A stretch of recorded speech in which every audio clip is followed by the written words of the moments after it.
صباح الخير، ازيكم يا حلوين؟ النهارده هنعمل وصفة عليها جدل كبير. هنعمل الكوبيبة. الكوبيبة مقاديرها سهلة جدا. زي ما انتوا شايفين ده برغل انا بشتريه من عند العطار عادي جدا اللي موجود عنده.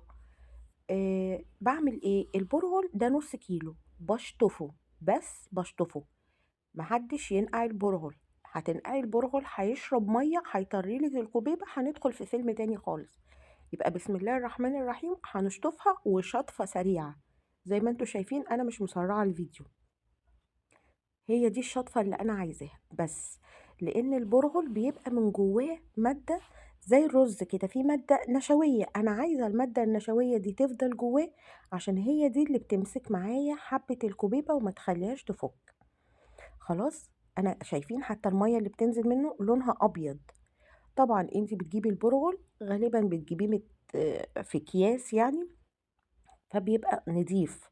طيب جبتيه من عند العطار اشطفيه شطفه او نقيه كده الاول قبل ما تحطيه في المصفى لو في انت شايفه ان هو في حاجه يعني.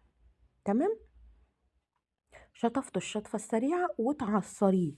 لازم يتعصر. شايفين انا كمان سايباه حوالي نص ساعة او ساعة بعد ما شطفته تحتيه حاجة علشان ينزل اي سوائل. انا عايزاه يرجع ينشف. وليه سبته بصوا الحبة بتاعته هترجع تفتح. بصوا دلوقتي شكله عامل ازاي، لسه مش مليلي المصفى.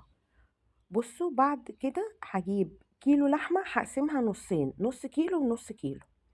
نص هعصجه عشان الحشوة ونص هستخدمه في الغلاف بتاع الكوبيبة. وغالبا اللحمة لازم ننقيها شوية حمرا، يعني نسبة الأبيض اللي فيها ما تبقاش كبيرة قوي. يعني لو فيها أبيض خفيف ماشي يعني. غالبا بيقولك عايزينها هبرة وحمرا بس عادي احنا عندنا هنا ما بيبقاش فيه الأحمر قوي ده. بصوا حبة البرغل اتفتحت ازاي، بصوا ملت لي المصفى ازاي. انا كده حوالي يعني كنت سايباها حوالي من نص ساعة لساعة الا ربع. وبصوا نشف ازاي. يعني انا بمسكه ما بين صوابعي هو خلاص. بصوا ما نزلش حاجة لان انا معصراه جامد. وبصوا بينزل ما بين صواعي. بصوا بمسكه في ايدي ناشف ازاي، مش بيلزق في ايدي، ما فيهوش سوائل خالص. نشف وفتح ونفش كده معايا خلاص. هبدأ بقى ايه اشتغل على العجينة بتاعة الكوبيبة. عندي نص كيلو من اللحمة. هحط عليها بصلاية، بصلاية واحدة بس ومتوسطة. وبتاخد ملح وفلفل بس مش اكتر من كده. مفيش اي توابل، مفيش اي حاجة تاني. بجيب المصفى على الوش الضيق، اصغر حاجة في المصفى. في اللي هي المفرمة. اسفة، هجيب المفرمة اصغر حاجة في الفرم. اصغر وش. وهبدأ اخد البرغل واللحمة والبصلاية افرمهم. هفرمهم كم مرة؟ هفرمهم مرتين لحد ما تبقى معايا عجينة ناعمة طرية. طيب انا ما عنديش مفرمة، هتاخديهم على الكبة. هتاخديهم برضو وش وتطلعيهم وتدخليهم شوية التلاجة، لان اول ما بين اول وش وتاني وش. لان المفرمه سخنه بتسخن لي العجينه شويه. طيب لو احنا في شتاء والدنيا تمام عادي، طلعيها واعجني كده بايدك زي ما ده كده اول وش. طلعي واعجني كده بايدك وروحي مرجعاها تاخد وش كمان. شايفين هي اصلا نازله ناشفه في ايدي ازاي؟ يعني العجينه اصلا نازله من اول وش ناشفه، انا ماسكاها في ايدي ناشفه اهي. مفيش اي حاجه، ولا منزله ميه ولا منزله سوائل ولا اي حاجه. عارفين بقى انتوا لو ناقعين البرغل ومطلعينه هتلاقوه شارب ميه وبينزل ميه والعجينه عامله زي المستيكه وبتلزق. وهتدخلكوا في موال تاني.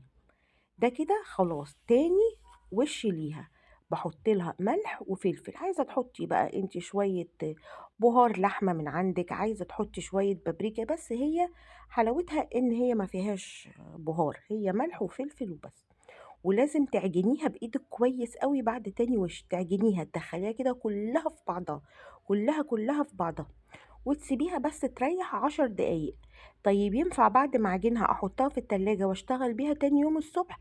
ينفع، بس ليها شروط. تحطيها في كيس وتقفليها كويس جدا جدا جدا، لان هي زي اي عجينة لو شمت الهواء هتنشف وتعضم معاكي. تمام. اهي شايفين انا هنا بوريكي اهي. ان هي ماسكه. بصوا انا عاملاها ازاي في ايدي، عجينه، عامله زي العجينه بالظبط اهي. وعايزه اقول لك عجينه الكوبيبه اما تبقى ناشفه معاكي احسن ما تبقى طريه. الناشفه بتتعالج، الطريه علاجها صعب قوي. امشي بس على المقادير زي ما انا بقول لك كده هتلاقيها معاكي. بصي اهي، بصي اتشكلت في ايدي ازاي على طول، ولا لزقت ولا مسكت في صوابعي ولا حطيت لها نشا ولا حطيت لها اي حاجه.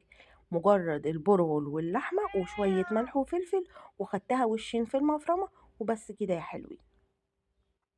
نيجي بقى نحضر الحشوه بتاعتها اللي هنحشي بيها الكوبيبه. بجيب بصلتين كبار افرمهم، وبعصج لحمه عادي جدا جدا زي ما بنعصج اللحمه. هنا بقول لكم ان انا بحط عليها ملح وفلفل بس، ما بحطش اي بهارات تاني. بعد كده بقسم العجينة بتاعتي الكور، علشان من الأول أبقى عارفة حجم الكورة اللي أنا عايزاها، وأقدر إن أنا أقسم العجينة بتاعتي كلها على الكور دي. ولازم وأنا بشتغل أغطي العجينة بتاعتي، وبحط جنبي طبق فيه مية. بس ده اللي أنا بحتاجه. بمسح إيديا كده بالمية، وباخد كورة أدلكها كده في إيدي، أطريها كده، وبعدين أبدأ بصبعي. أنا لا بستخدم أي حاجة ولا حاجة، هو بصبعي كده باروح جايه عامله فيها الفتحه. وعايزه اقول لكم ان انتوا كل ما تبقى الطبقه الخارجيه بتاعه الكوبيبه رقيقه وناعمه كل ما كانت احسن. هناك في سوريا وكده عندهم بيعرفوا الست الشاطره وكده في صنعه الكوبيبه، من ان اللحمه بتاعه الكوبيبه القشره بتاعتها من بره تبقى رفيعه وخفيفه، وتبقى من جوه مليانه حشو. فاهمين؟ تبقى هي رفيعة من بره ومليانة حشو، ومع ذلك متماسكة وشكلها حلو، وما تتقلي في الزيت ولا تفتح ولا تفرقع ولا أي حاجة. فهي صنعة. فاحنا ايه بنحاول يعني نوصل لأفضل شكل يعني. اهي بصوا بنحط الحشوة كده، يا إما تقفليها كده زي القطايف كده من على الوش كده، وتبلي ايدك على طول وانت شغاله. بصي صوابعك تبليها كده مجرد بل خفيف، هتلاقيها مشيت معاكي. وتبدأي بقى تعملي ايه، بوس كده من هنا وبوس كده من هنا، علشان تطلع معاكي شكل الكوبيبة التقليدي اللي احنا ايه متعودين عليه.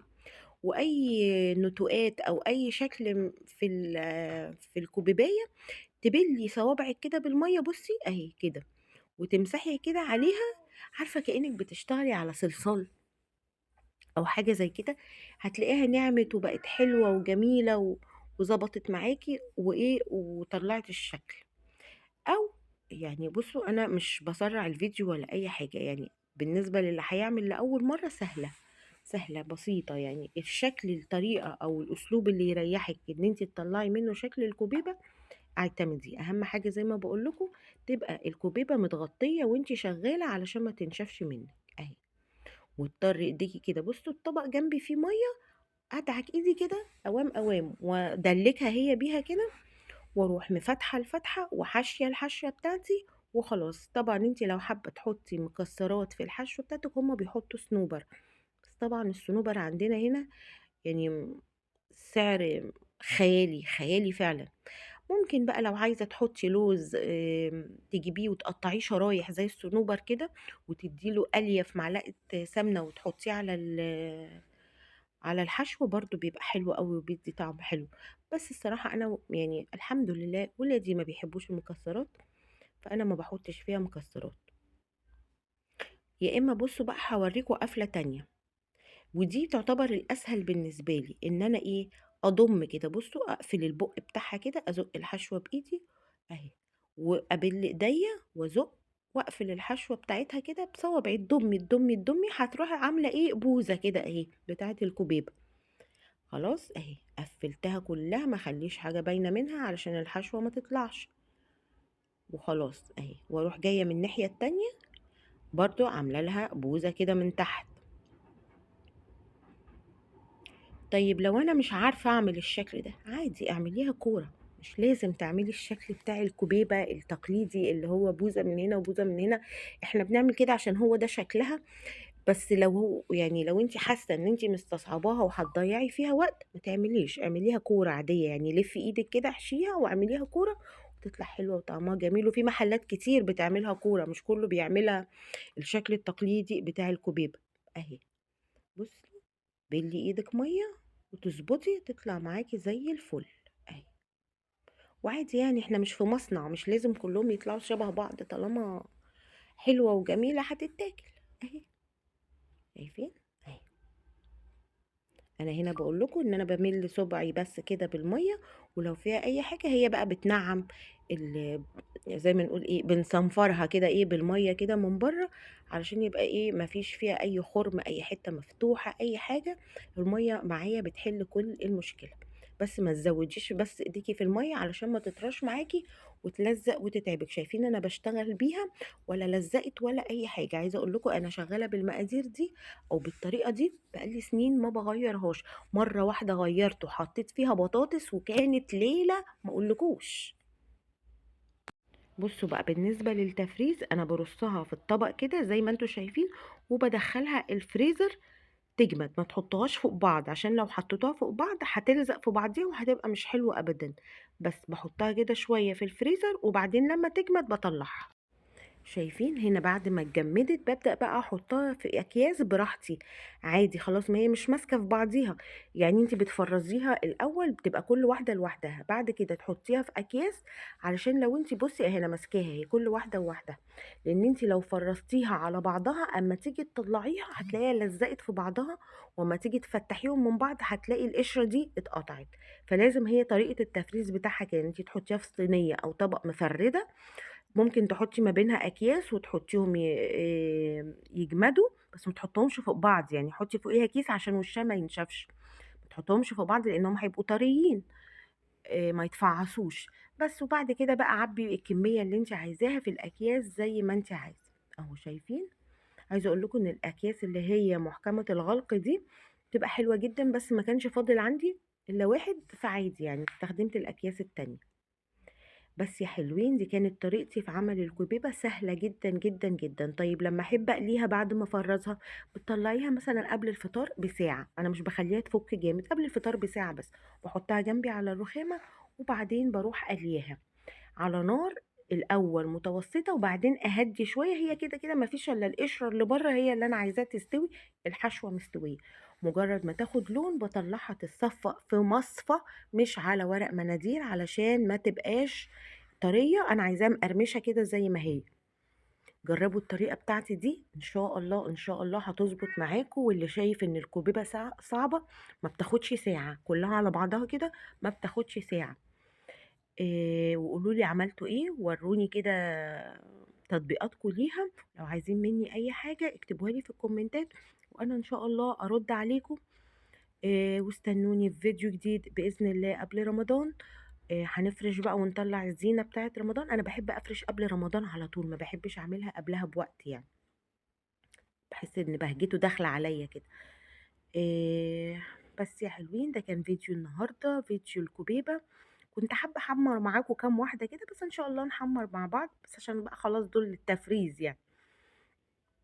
إيه، اشوفكم في فيديو جديد. لو عجبكم الفيديو ما تنسوش تعملوا لي لايك لايك لايك لايك لايك، وتشتركوا في القناة. وإن شاء الله أشوفكم في فيديو جديد وأقول لكم إيه، باي باي.